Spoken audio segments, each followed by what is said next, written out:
नमस्कार, मी राहुल कुलकर्णी. महाराष्ट्र नवनिर्माणच्या पहिल्या भागात बुलेट ट्रेनमध्ये तुम्हाला काय कळालं तर ती बुलेट ट्रेन महाराष्ट्राच्या भविष्याच्या प्रगतीमध्ये कशी महत्त्वाची भूमिका बजावणार. दुसऱ्या भागामध्ये आम्ही तुम्हाला काय सांगितलं तर दुसऱ्या भागामध्ये पुण्याचा रिंग रोड की जो भविष्यामध्ये पुण्यातल्या वाहतुकीच्या समस्येवरचा एक रामबाण उपाय ठरू शकतो. आणि आज ना मी मुंबईत आहे ना पुण्यात आहे, मी आहे मराठवाड्यात जालन्यामध्ये. महाराष्ट्र नवनिर्माणच्या या तिसऱ्या भागामध्ये तुम्हाला मी जालना ड्रायपोर्ट दाखवणार.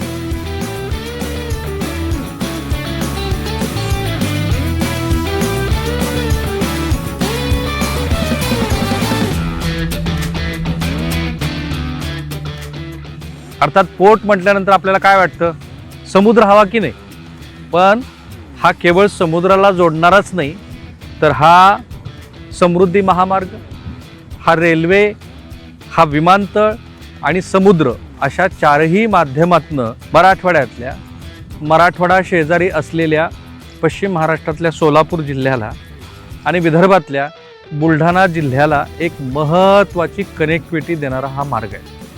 हा मार्ग असा मी म्हणतोय की हे ड्रायपोर्ट जे साधारणपणे 500 एकरवरती पसरलेलं आहे, ज्यातला पहिला टप्पा पूर्ण झाला आहे आणि जो येत्या सप्टेंबरपासून इथे कस्टम क्लिअरन्ससह इथून जगभरातल्या बाजारपेठेमध्ये आपला कारखान्यामध्ये तयार झालेला जो काही माल आहे किंवा आपल्या शेतामध्ये तयार झालेला जो काही माल आहे तो माल तुम्ही त्या जागतिक बाजारपेठेमध्ये पाठवू शकता.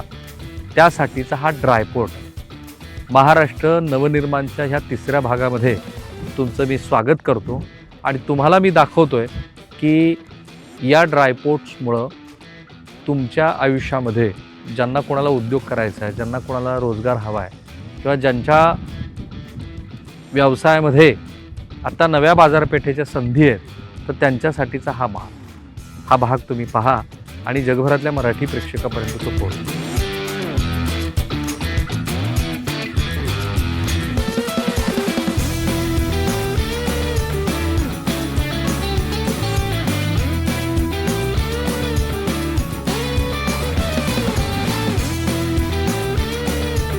ड्रायपोर्ट म्हणजे नेमकं काय आणि याचा महाराष्ट्राला फायदा कसा होणार. तर लक्षात घ्या की मुंबईतनं माल येतो पण जालन्यातनं मुंबईच्या बाजारपेठेत जायला त्याला खूप वेळ लागतो. आता जालना म्हटलं की आपल्याला दोन गोष्टी लगेच आठवतात, एक म्हणजे स्टील आणि दुसरं म्हणजे सीड्स. पण जालना फक्त स्टील आणि सीड्स पुरतंच मर्यादित नाही आहे.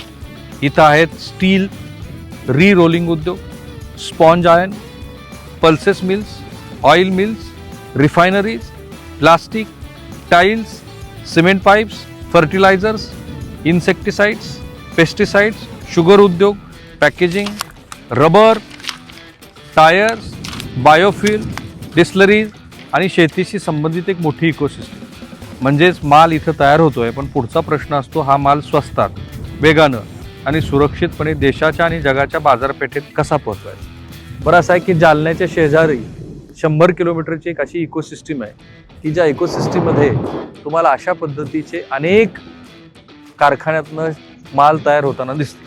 आता या इकोसिस्टीममधून जर तुम्हाला हा माल किंवा शेतमाल जागतिक बाजारपेठेत पोहोचवायचा असेल तर त्यासाठी तुम्हाला वेगवान हाताळणी करावी लागेल. ती वेगवान हाताळणी करण्यासाठी तुम्हाला हा जालना ड्रायपोर्ट महत्त्वाचा ठरतो आहे. आणि या जालना ड्रायपोर्टच्या माध्यमातून मी जर तुम्हाला असं म्हणालो की एका वेळेला जर तुम्ही तुमचा माल फ्लाईटमधनं पाठवला तर तो किमान 25 ते 30 लाख रुपयाची बचत करेल.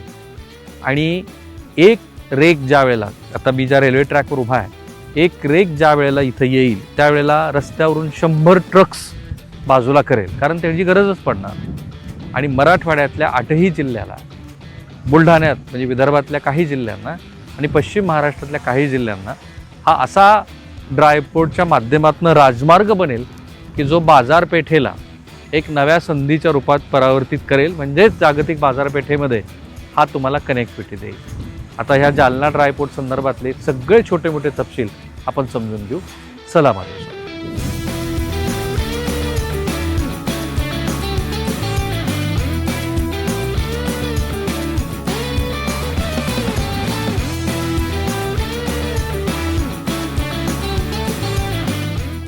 बघा, मल्टीमोडलचा अर्थ काय असतो तर तुमच्याकडे चांगली कनेक्टिव्हिटी असताना त्याचं स्टोरेज पण फार महत्त्वाचं आहे. मी काय म्हणालो की जसं आता टेंभुर्णी आहे, टेंभुर्णीमध्ये खूप सारी केळी आहे, इकडे सांगोल्यामध्ये डाळिंब आहे, मराठवाड्यामध्ये लातूरमध्ये मोठ्या प्रमाणामध्ये डाळी होत आहेत, इकडे धाराशिवमधून तुम्ही ज्वारी पाठवू शकता. फक्त ह्या गोष्टीसाठी तुम्हाला गरज असते ते उत्तम स्टोरेज आहे. साहेब, तुमचा परिचय करून द्या. माझं नाव अभिजित सुभाष बायती. मी ड्रायपोर्टवर इकडे ऑपरेशनल हेड आहे. राईट. सुभाषजी बाहेर आहेत. मुळामध्ये इथे किती स्टोरेज होऊ शकतं सगळ्या प्लॅन्टमध्ये? हा वेअरहाऊस जे आहे ते ऑलमोस्ट 1 एकर प्लस आहे. ओके. मिनिमम कॅपॅसिटी इकडे असेल की 6-7 हजार टनची.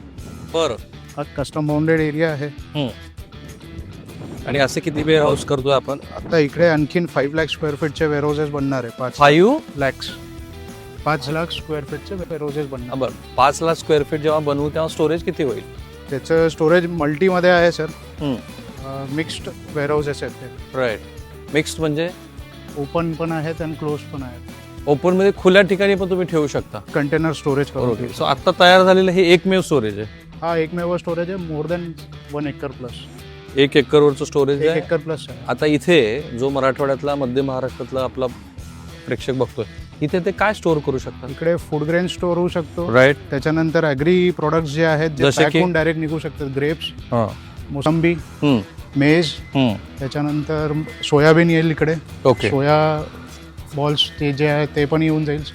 तर हे सगळे स्टोअर होऊन डायरेक्ट एक्सपोर्ट होऊ शकतो इकडनं. फाईन. पण मग एक्सपोर्ट होण्यासाठी मल्टी मॉडेलचा जो अर्थ असतो तो अर्थ असा आहे की एकदा जालन्यामध्ये माझा माल आला, समजा आता नांदेडमधल्या शेतकऱ्यांनी काहीतरी पाठवलं, काय प्रक्रिया होणार इथे? इकडे ते मालचं त्या फॅक्टरीपासून सील होऊन येईल, इकडे लॉक होईल, एक्झामिनेशन होईल इकडनं कस्टमचं. ते ओके असेल तर डायरेक्ट इकडनं वेसलला कनेक्ट होऊन जाईल. वेसलला म्हणजे कुठे? JNPT म्हणा, ज्यांचं जे पोर्ट आहे तिकडे कनेक्ट होऊन जाईल. किंवा मग विमानात पाठवायचं असेल तर? विमानात पाठवायचं तर ते बॉम्बेला क्लिअरिंग. राईट. सो मुंबईमध्ये तुम्ही विमानतळाला पाठवू शकता, JNPला पोर्टवरती पाठवू शकता. आणि सगळ्यात महत्त्वाची गोष्ट आहे जी मुख्यमंत्र्यांनी सांगितली ती आहे कस्टम क्लिअरन्स. मी ज्यावेळेला JNPला जाऊन तुम्हाला JNP काय आहे हे दाखवलं त्यावेळेला मला लक्षात आलं की तिथे कस्टम क्लिअरन्ससाठी एक वेगळा विभाग स्वतंत्रपणे कार्यरत झाला आहे. इथे आता तो केव्हा होईल? या 25 ते 30 मध्ये होऊन जाईल. मंथ एंडच्या आधी कस्टम्स क्लिअरन्स होईल. करेक्ट. म्हणजे ऑगस्ट 25 ते 30च्या दरम्यान होईल आणि 1 सप्टेंबरपासून ते ऑपरेशनल होईल. आता कस्टम क्लिअरन्सचा अर्थ काय सांगा? कस्टम क्लिअरन्स म्हणजे इकडनं जे फॅक्टरी सील्ड आहे किंवा जे एक्सपोर्टवाले आहेत, इम्पोर्टवाले कंटेनर्स आहेत ते इकडे क्लिअरन्स होईल. एक्सपोर्टवाले जे आहेत त्याचं एक्झामिनेशन इकडे होऊन जाईल पूर्ण. त्याच्यानंतर जर इम्पोर्ट आहे कोणाचा तर JNPA पासून ते जालन्याला डायरेक्ट कनेक्ट होईल. तिकडे फक्त त्याचं एक्झामिनेशन होईल की ते कंटेनर सेफ आहे का विथ एक्सरे मशीन्स. त्याच्यानंतर तो इकडे येईल. इकडे त्याचं क्लिअरन्स आहे म्हणजे डॉक्युमेंट्स क्लिअर आहेत, ते गुड्स जे आहेत ते कोणाचे आहेत ते व्हेरीफाईड होईल. मग इकडनं डिलिव्हरी त्यांना भेटेल. राईट.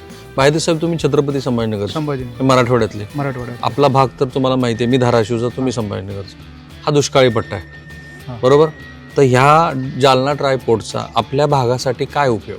सर्वात मोठा म्हणजे सर दुष्काळीमध्ये पण आपल्या इकडे जे ॲग्री प्रोडक्ट्स आहेत ते कॉटन इकडे सर्वात जास्त आहे. त्याच्यानंतर मक्का आहे इकडे सर्वात जास्त. त्याच्यानंतर तुम्हाला कॉटन सीड्स वगैरे जे आहेत ते एंड प्रोडक्टला जे बनतात त्यासाठी हा एकदम प्राईम लोकेशन्समध्ये आहे मराठवाड्याच्या याच्यात. ओके. आणि इकडे जर तुम्हाला बघायचं आहे तर मक्काचं जे प्रोडक्शन आहे कन्नड पासून ते सर्वात जास्त चांगल्या ह्याच्यात चालू आहे. तर कन्नडचं जे मक्का आहे ते एक्सपोर्ट पण होतोय आणि जे सोया आहे धुलेचं ते तुम्हाला एक्सपोर्ट करून भेटतोय. तर या फॅसिलिटीच्या 150-200 किलोमीटरच्या रेडियसमध्ये कोणाला जर कस्टम्स क्लिअरन्स पाहिजे काही पाहिजे तर ते फॅसिलिटी आपण प्रोव्हाइड करू शकतो. फाईन. सो असं म्हणू शकतो का आपण की मराठवाड्यातल्या शेजारच्या विदर्भातला बुलढाणा जिल्हा पण ह्याला लगत आहे किंवा इकडे सोलापूर जिल्हा पण आहे, तर या भागातल्या शेतकऱ्यांसाठी किंवा उद्योजकासाठी हे जागतिक बाजारपेठेचं एक महत्त्वाचं प्रवेशद्वार बनू शकतं? बोलू शकतो सर त्याला. बनू शकतो? हो, त्यालाही बोलू शकतो. इकडनं फक्त तुमचं एक्सपोर्ट लाईन क्लिअरन्स होऊन जाईल सर तुम्हाला. ह्याच्यात बेनिफिट काय आहे सर, जे एक्सपोर्ट करतायत आजच्या परिस्थितीमध्ये बॉम्बेपासून करतायत ते करतायत, तर त्यांच्यात पैसे अडकतात लोकांचे जेव्हापर्यंत माल डिलिव्हर्ड होत नाही तेव्हा. तर त्यांची BL इकडे तुम्हाला भेटून जाईल. जे आहे ते अमाऊंट्स जे आहेत, जे कोणाला अमाऊंटची भीती असते जे असतात ते सगळ्यांना इकडे क्लिअरन्स होऊन जाईल, इकडेच तुम्हाला पैसे येऊन जाईल.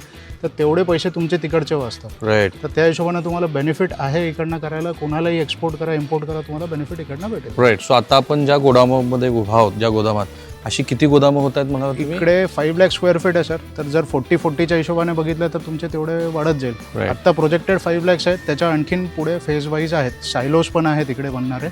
तर सायलोज जे आहेत ते मोठ्या प्रमाणात फूड ग्रेन्स वगैरे स्टोअर करतील. राईट. खरं म्हणजे ह्या प्रकल्पाला उशीर झालाय. हा 2015 पासून हा प्रकल्प गती त्याच्या स्वतःच्या गतीनं सुरू आहे. 2026 मध्ये आपण आहोत. या अशा प्रकल्पाच्या माध्यमातनं जर आपल्या शेतकऱ्यांच्या, छोट्या उद्योजकांच्या, मोठ्या उद्योजकांच्या आयुष्यामध्ये मोठे बदल होणार असतील तर असे प्रकल्प खऱ्या अर्थाने महाराष्ट्राचं नवनिर्माण आहे. आता प्रश्न हाही आहे की ह्या प्रकल्पामुळं जे उद्योजक आहेत त्यांची बचत किती होते. एक फ्लाईटमध्ये साधारणपणे 25 ते 30 लाख रुपयाची त्याची बचत होते असं मी वाचलंय. बरोबर आहे. वेळ वाचतो. हो. तर हे गणित कसं बनतं? गणित कसं आहे सर, आजच्या परिस्थितीमध्ये डिझेल कॉस्टिंग तुम्हाला महाग आहे. करेक्ट. तर डिझेल कॉस्टिंग आणि सगळे व्हेकल्स तुम्हाला भेटायला पाहिजे ते तुम्हाला महाग गोष्टी पडतात. एका रेकवर तुमचं लॉट साईज खूप मोठा असतो. तुम्ही डिलिव्हर कोणालाही करू शकता त्या ह्याच्यात. तर कॉस्टिंग जिकडे आहे ना, एक गाडीमध्ये पाठवायचं आणि 100 एका गाडीवर पाठवायचं, त्याच्या कॉस्टिंगमध्ये तुम्हाला बेनिफिट होतं. जे लॉजिस्टिक कॉस्ट आहे तो तुमचं मिनिमम 8 ते 10% कमी होईल. 8 ते 10% मिनिमम कमी होईल त्याच्यात. राईट. सो हे बचतीचं गणित. त्याशिवाय पर्यावरणामध्ये मोठ्या प्रमाणात, कारण 100 गाड्या जर एक रेक असेल तर 100 ट्रक्स तुमच्या रस्त्यावरच्या कमी झाल्या आणि त्या कमी झाल्या म्हणजेच काय, प्रदूषण कमी झालं. माझा मुद्दा एवढाच आहे की जे बाहेती साहेबांनी सांगितलं ते म्हणजे मराठवाड्यातल्या 8ही जिल्ह्यातल्या आणि आजूबाजूच्या जिल्ह्यातल्या उद्योजकांना, शेतकऱ्यांना हे समजायला हवं की जालना पोर्टचं माझ्या आयुष्यातलं महत्त्व काय. आणखीन काही बाबीतल्या समजून घेऊ.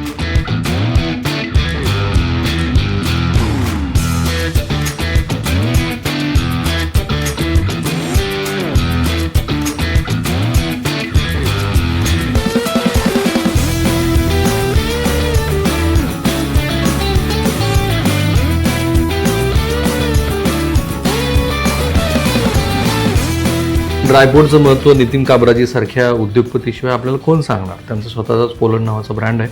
त्यांनी मला सांगितलं की 300 टनावरून ऑलरेडी एक्सपोर्ट 25,000 टन. येस. आणि या वर्षीच्या काय किती? यावर्षी आमचं टार्गेट आहे 30,000 टनाला आम्ही क्रॉस करावं. राईट. अडचण फक्त एकच असते, कंटेनर भरणं. आणि यासाठीच ड्रायपोर्ट सारखी सुविधा आपल्याला कामी येणार आहे. जर काही शक्य झालं आणि ड्रायपोर्टला इम्पोर्ट एक्सपोर्टचा सुरुवात झाली, ती होते सप्टेंबरमध्ये. हो सप्टेंबरमध्ये होते असं आहे सध्या तरी. आणि ते जर काही झालं तर बहुतेक 50,000 टनापर्यंत सुद्धा भाग्यलक्ष्मीचं आणि बाकी लोकांचं वेगळं अशी येस. कारण की आम्हाला आत्ताच्या घडीला कंटेनरच्या मार्फत आम्ही पाठवतोय. कंटेनरमध्ये सळी भरणं इज किचकट प्रोसेस आहे थोडी. जर काही ड्रायपोर्टचं कनेक्टिव्हिटी झाली JNPT किंवा बॉम्बे पोर्ट ट्रस्टला, तर आम्ही रेल्वेच्या प्लॅटफॉर्म ते वॅगॉनवर डायरेक्ट मटेरियल ठेवून, म्हणजे कंटेनरमध्ये न भरता डायरेक्ट प्लॅटफॉर्मवर ठेवून आम्ही ते पाठवू शकतो. आणि ते मोठ्या क्वांटिटीमध्ये मग मटेरियल पाठवता येतं. राईट. सो घेणारे रेडी आहेत. फक्त 2 गोष्टींना आम्हाला सॉल्व्ह करायचं आहे. एक इथला इम्पोर्ट एक्सपोर्टचा लायसन्स आलं की ते सुरुवात होईल. तो काही फार मोठा विषय नाहीये. दुसरा असा पोर्ट शोधायचा आहे जिथून बल्कमध्ये जहाजात लोखंड टाकून पाठवायचं. ओके. आपल्या भारतात आहे असे 5-6 पोर्ट. तिथली अवेलेबिलिटी आणि तो फक्त नियोजन आम्हाला करणं बाकी आहे. ओके. पण देशांतर्गत कच्च्या मालासाठी, कारण मी असं वाचलं की त्या रेकी ऑलरेडी ज्या रेक्स आल्या त्या बहुतेक ओडिसातनं वगैरे आहे. ओडिसात. ओके. त्या कच्च्या मालाच्या दृष्टीने हे किती महत्वाचं आहे? फार जास्त महत्वाचं आहे. दोन गोष्टीच्या अनुषंगानं. एक, इथली कॅपॅसिटी पूर्ण करण्यासाठी जे काही ट्रक्स आता सध्या बाहेरच्या राज्यातनं येतात त्या फार मोठ्या प्रमाणावर येतात. आणि तेवढ्या ट्रक्स इथं रोज हँडल करणं, प्रत्येक ट्रकचं सॅम्पलिंग घेणं, टेस्टिंग करणं ही मोठी प्रोसेस आहे. करत होय पण मोठी प्रोसेस आहे. जेव्हा आपण रेल्वेच्या माध्यमातून मागवतो तर तिथून एकदा कंटेनर सील झाले की सरळ इथे येतात. एका बॅचचं मटेरियल असतं. आम्हाला तेवढे टेस्टिंग करावी लागत नाही. मोठ्या क्वांटिटीमध्ये मटेरियल एका वेळेस येतं. आमच्याकडे आतमध्ये हाताळणी सोपी होते कारण की ते कंटेनराईज असतं. क्रेनने टिल्ट केलं की तो सगळं मटेरियल 10 मिनिटात रिकामा होतो एक कंटेनरचा. ऑदरवाईज ट्रकमधनं येणारा मॅग्नेट उचलून घ्यावं लागतं, त्याला एका ट्रकला रिकाम होण्यासाठी 3 तास लागतात. तर आमच्या आतल्या प्रोसेसेस ज्या त्या थोड्या सुटसुटीत होतात. एक दुसरं, येणाऱ्या काळात प्रत्येक प्रोडक्टसाठी किती CO2 इमिशन होतंय हे मोजमाप होत आहे. स्टीलसाठी मागच्या 2 वर्षापासून मोजमाप सुरू झालेली आहे. या मोजमापमध्ये तुम्हाला मटेरियल मागवताना तुम्ही डिझेल खर्च जे काही झालं असेल ते सुद्धा, त्याचं सुद्धा CO2 इमिशन मेजर केलं जातं. जेव्हा आपण रेल्वेच्या मार्फत मागवतो तर डेफिनेटली त्याचा लोड, CO2चा लोड आमच्या फिनिश प्रोडक्टवर कमी होतो. सो ग्रीन स्टीलच्या अनुषंगाने सुद्धा हे फार महत्वाचं आहे. जिथं कुठे रोड ट्रान्सपोर्ट आहे तो जितक्या लवकर रेल ट्रान्सपोर्टमध्ये शिफ्ट होतोय त्याचा फायदा CO2च्या इमिशनवर कमी होण्यात नक्कीच होतो. किती कमी होणार तर एक रेक आला तर 100 ट्रक्स रस्त्यावरच्या कमी होतात. That's what I heard. Yes.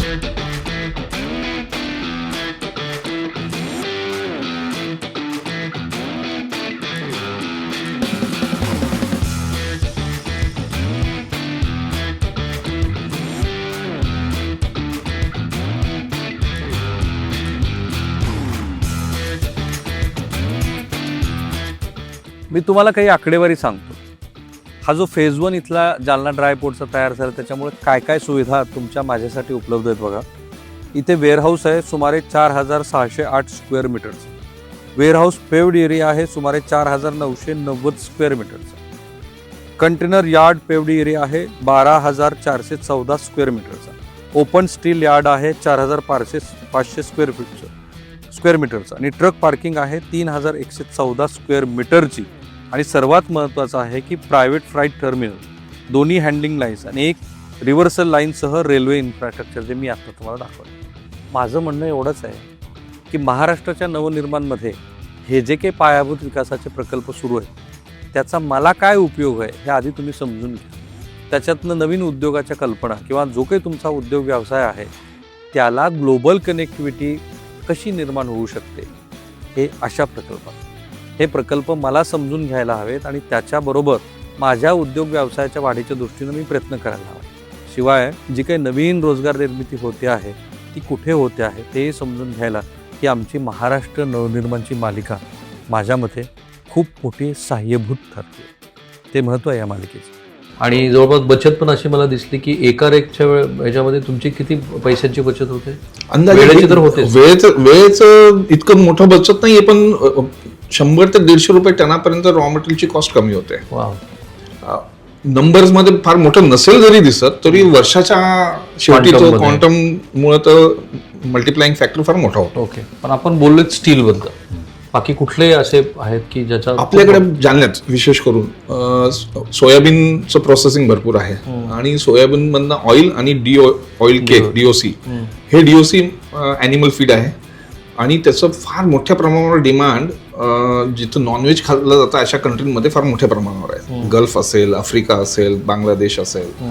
सध्या बांगलादेश, नेपाळ रोड आणि रेल्वेच्या माध्यमातून इथून जातच आहे.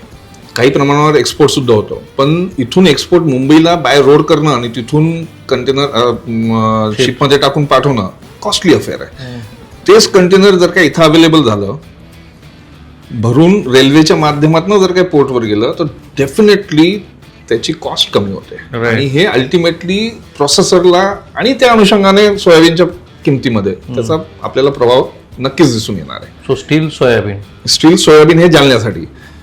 तिसरं सगळ्यात महत्वाचं म्हणजे संभाजीनगरचं जे इंडस्ट्रीयल ग्रोथ होते ती पूर्व आणि दक्षिणकडे होते. पूर्व आणि दक्षिणकडे संभाजीनगरमधनं जे काही ऑटोमोबाईल्स बनणारे येणाऱ्या काळात इलेक्ट्रिक व्हेकल्स आहेत त्यांना जर काही देशांतर्गत किंवा देशाबाहेर पाठवायचं असेल तर त्यांना रेल्वे नेटवर्कची गरज आहे. आणि आपण बघतोय संभाजीनगरचा जो परिसर आहे तो इतका गजबजलेला आणि कंजेस्टेड झालेला आहे की तिथं आता नवीन ICD करणं इतकं सोपं नाहीये. हा ICD त्यांच्यासाठी फार सोयीचा होणार आहे.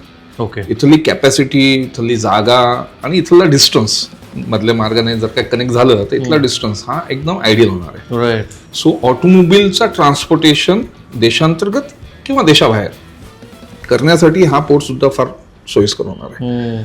त्याच्या पलीकडं बुलढाणा किंवा हिंगोली किंवा इकडे जळगाव क्वचित, जास्त नाही, पण जळगावचा तो भाग जो संभाजीनगरला जोडलेला आहे आणि येणाऱ्या काळात आपली जळगाव लाईन पण होणार आहे. तर त्या भागातलं जे काही इंडस्ट्रीयल प्रोडक्ट असेल किंवा ॲग्री प्रोडक्ट असेल ज्यांना एक्सपोर्ट करायचं असेल त्याच्यासाठी सुद्धा हे सोयी. सुपर. अजून एक आपल्याकडे सध्या नवीन इंडस्ट्रीज भरपूर डेव्हलप होत आहेत जालन्यात. One is biscuits, second is wine. सध्या आपल्याला एक एकच युनिट दिसत आहेत, पण मला खात्री आहे ज्या पद्धतीने कळवंचीमध्ये द्राक्षाची फळबाग आहे, येणाऱ्या काळात भरपूर वायनरी जसं नाशिकमध्ये झालंय आपल्याकडे पण दिसतील. वा. आणि ह्या वायनरीजना एक मोठा मार्केट ऍक्सेस करण्यासाठी हा ड्रायपोर्ट येणाऱ्या काळात 4-5 वर्ष लागतील, पण येणाऱ्या काळात हा त्यांच्यासाठी फार सोयीस्कर. Can we say this is a game changer? Yes, it is a game changer. Okay, it is absolute game. How much economy it will help it out to grow? See, the potential of this dry port is to handle 7 million tons of material inward and outward put together. म्हणजे 70 lakh ton material आत आणणं आणि बाहेर जाणं असं मिळून म्हणजे 35 लाख आत येणं आणि 35 लाख बाहेर जाणं इतकं त्याचं पोटेन्शियल आहे.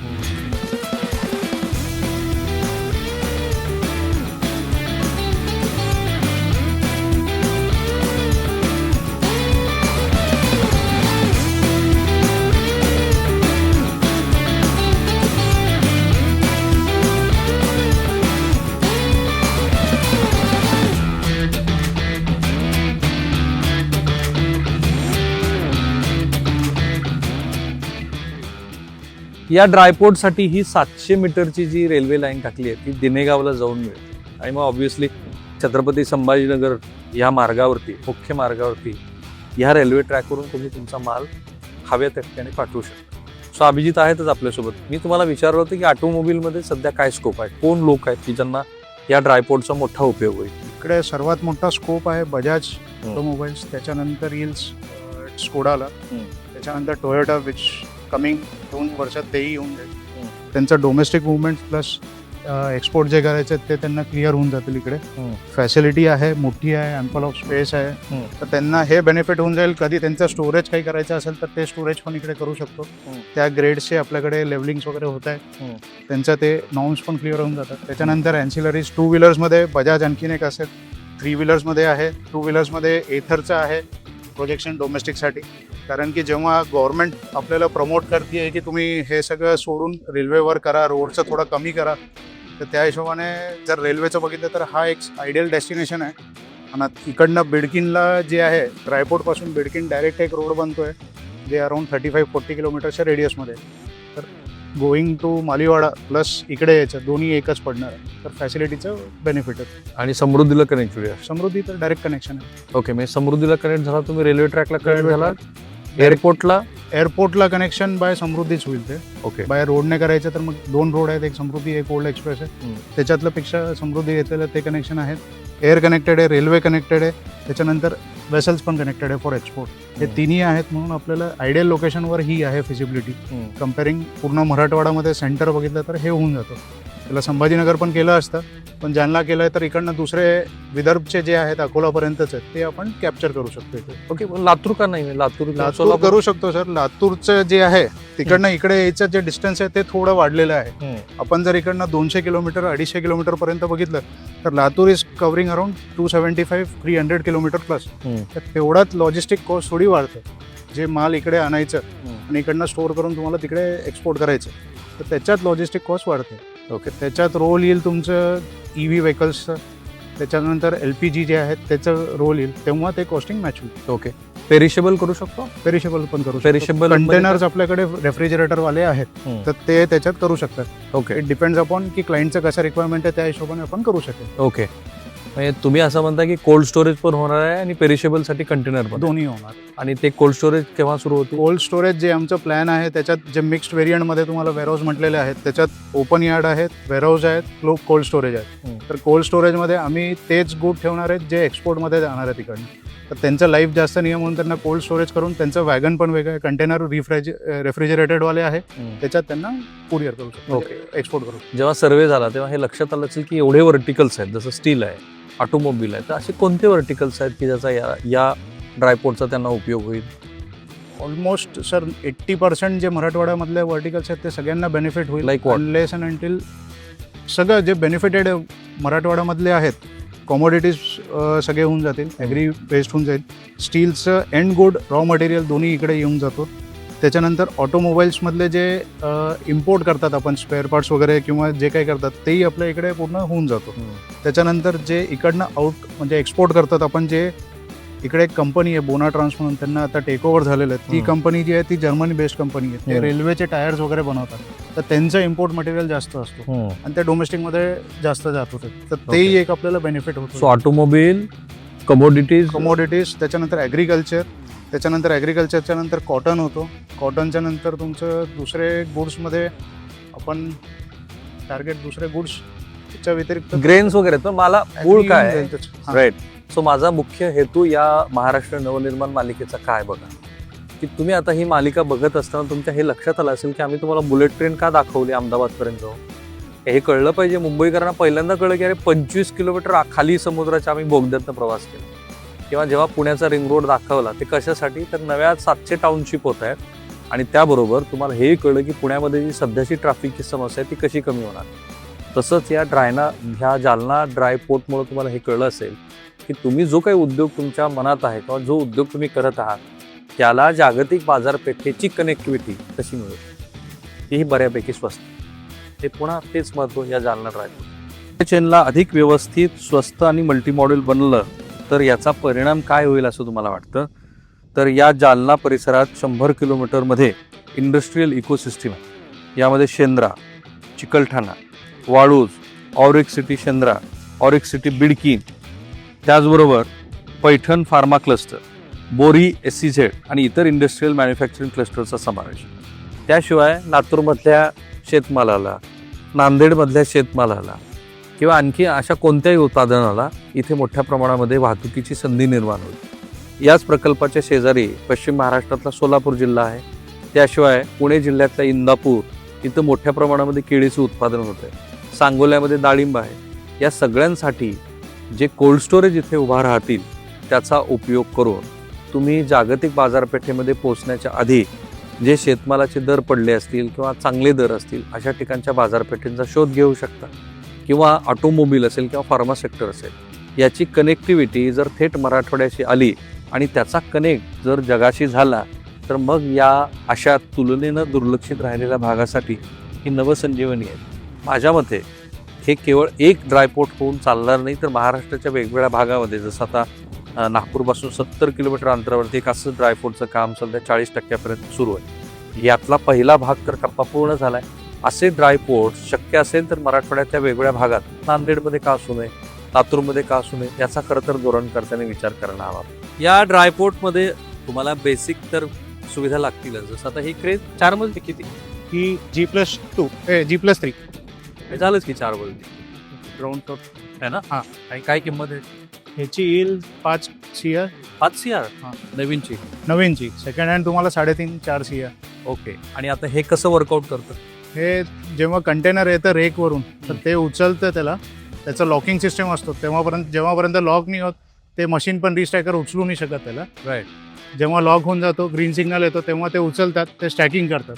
जर डायरेक्ट कोणाला डिलिव्हरी पाहिजे तर त्याचा ट्रेलर येऊन इकडे उभा असतो, मग त्याला डायरेक्ट डिलिव्हरी भेटते इकडे. ओके. आणि अशा किती क्रेन इथे असणार आहेत? इकडे आता सध्या तर 2 आहेत. जसं डेव्हलपमेंट होईल तर त्या हिशोबाने बनेल. वेअरहाऊसची वेगळी असेल, इकडची जी प्लॅटफॉर्मची आहे ती वेगळी असते. राईट. वेअरहाऊसचे जे आहे ते वेगवेगळे असतील कॅटेगरी. पहिला फेज आहे हा पूर्ण आता तयार आहे. फेज 1 पूर्ण कम्प्लीट आहे. तर बरोबर. आणि सप्टेंबरमध्ये काय ऍक्टिव्हिटी? सप्टेंबरमध्ये इकडे इम्पोर्ट एक्सपोर्ट पूर्ण स्टार्ट होऊन जाईल. राईट. तर इम्पोर्ट एक्सपोर्ट जेव्हा स्टार्ट होईल तर तेव्हा तुम्हाला प्रोग्रेस दिसेल. तुमचं काय म्हणणं होतं त्यामध्ये? तुम्ही म्हणाल की मराठवाड्यासाठी. हा बरोबर. मी सांगितलं होतं की हा प्रकल्प ड्रायपोर्ट जो आहे हा खूप महत्वाकांक्षी प्रकल्प आहे आणि हा फक्त जालना जिल्ह्यापुरता मर्यादित नसून मराठवाडा, विदर्भ व पर्यायाने महाराष्ट्राच्या आर्थिक विकासाला चालना देणारा प्रकल्प आहे. कसा म्हणजे कशात त्याने काय होतं? ते याने नवोद्योजकांना आम्ही इथे अप्रोच होण्याचं आवाहन करत आहोत. आमच्या KEच्या वती रोजगाराला चालना. आम्हाला एक पॉईंट तुम्हाला एक हायलाईट करायचं होतं. इकडे म्हणजे ग्रेन्ससाठी एक कंटेनर आहे तिकडे specially design for grains agriculture कमोडिटीसाठी, डाळीसाठी. सगळ्या प्रोडक्टसाठी, ॲग्रिकल्चरच्या सगळ्या प्रोडक्टसाठी ते आता आम्ही ITC ला यूज करतोय. ओके, तर त्याची ते- काय स्पेशालिटी आहे? त्याच्यात लोडिंग जे आहे ते वरतून होतं. या कंटेनर आपल्याला कुठे ते ते पुढे आहे, ओके, आपण हा. बघू. हा, चला. हा, त्याच्यात काय होतं? त्याच्यात या कंटेनरमध्ये जे लोडिंग आहे ते मागून होतं, त्याच्यात वरतून लोडिंग होते, डिस्पॅच जे आहे ते खालून होतं. त्याचा काय फरक? ह्याच्यात वेट जे आहेत ते 27 टन बसेल, त्याच्यात 32 टन पर्यंत बसेल, हो हो. Which is as per the standard of all logistics. Okay, पण ते स्पेशली डिझाईन केलं ते फक्त Specially वरून desi- टाकण्यासाठी. फक्त वरून टाकण्यासाठी. त्याच्याशिवाय आणखी काही मध्ये कोटिंग वेगळी आहे? सगळं सेम आहे, standard as per ISO certified standard जे आहेत त्या स्टँडर्डच्या हिशोबाने आहेत. ओके, आपण बोलत होतो ते क्रेन बद्दल. तर क्रेन किती लिफ्ट करू शकते? क्रेन आजच्या पर्यंत म्हणजे ही जी क्रेन आहे ही मिनिमम 50 to 60 टन पर्यंत weight lift At one time. At one time. ही जी क्रेन आहे ही आता 20 फीटवर आहे, ह्याचं ऑटोमॅटिकली 40 फीटवर पण होऊन जातो. ओके, पण आता मला सांगा, JNP वरती ऑलरेडी JNP वर बराचसा दबाव आहे. हा जालना ड्रायपोर्ट हा JNP चा किती प्रमाणात व्यवसाय कमी करेल? जर JNPA पासून मराठवाड्याला 100 कंटेनर येत असेल तर हा ड्रायपोर्ट विल कव्हर अराउंड 60%. 100 पैकी 60 हे त्याचं महत्व. बघा असं आहे की फॅक्टरी क्रिएट्स द प्रोडक्ट आणि लॉजिस्टिक क्रिएट्स द मार्केट. आणि या जालना ड्रायपोर्ट्समुळं हे जे नवीन तुम्हाला बाजारपेठेशी जोडणारं गणित समजतंय ना, ते फार महत्त्वाचं आहे. महाराष्ट्र नवनिर्माणच्या या मालिकेत आपण काय दाखवतो? सरकार कोणाचंही असू द्या, कारण सरकार ही निरंतर चालणारी प्रक्रिया आहे. त्या प्रक्रियेमध्ये जेव्हा महाराष्ट्राच्या विकासाची संकल्पना आपण मांडतो त्यावेळेला घर बसल्या महाराष्ट्रातल्या सगळ्या जिल्ह्यातल्या प्रत्येक व्यक्तीला हे कळलं पाहिजे की हे जे महाराष्ट्राचं नवनिर्माण सुरू आहे त्या नवनिर्माणाचा मला काय फायदा आहे. कारण विकास होतोय, विकास म्हणजे काय? तर हीच ती प्रक्रिया आहे की ज्या प्रक्रियेमध्ये सर्वसामान्यांना त्याचा काहीतरी लाभ व्हायला. महाराष्ट्र नवनिर्माणच्या पुढच्या भागामध्ये अशी पुन्हा एक नवी इकोसिस्टम घेऊन आम्ही येतोय की ज्याच्यातनं महाराष्ट्राचं खरोखर नवनिर्माण होताना तुम्हाला दिसेल. संधी शोधत आहे. तरीही तुमचं काहीतरी मत असणारच आहे, तर या व्हिडिओच्या कमेंट बॉक्समध्ये ते जरूर मत तुमचं टाका. चॅनल सबस्क्राईब करा, बेल आयकॉन दाबा.